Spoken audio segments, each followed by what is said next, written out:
पुणे आणि पिंपरी चिंचवडमध्ये मागील 2 दिवस मान्सूनपूर्व पावसाने हजेरी लावली।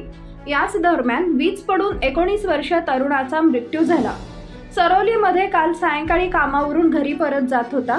याच दरम्यान ही घटना घडली आहे। ओंकार ठाकर असं मरण पावलेल्या तरुणाचं नाव आहे। पावसादरम्यान होणाऱ्या दुर्घटनांची शक्यता लक्षात घेऊन नागरिकांनी खबरदारी घ्यावी असं आवाहन प्रशासनानं केलंय। पावसामध्ये होर्डिंग दुर्घटना, वीज पडणं किंवा अपघात या घटना घडत अनेकांना आपले प्राण गमवावे लागत आहेत। त्या घडू नयेत यासाठी काळजी घेण्याची गरज आहे।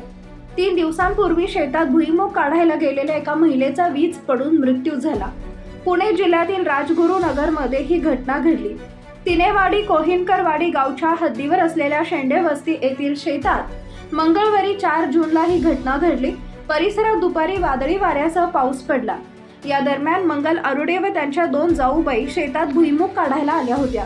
त्या घरी जायला निघाल्या। काही अंतरावर पुढे गेल्यानंतर त्यांच्यावर वीज कोसळली। यात त्यांचा जागीच मृत्यू झाला।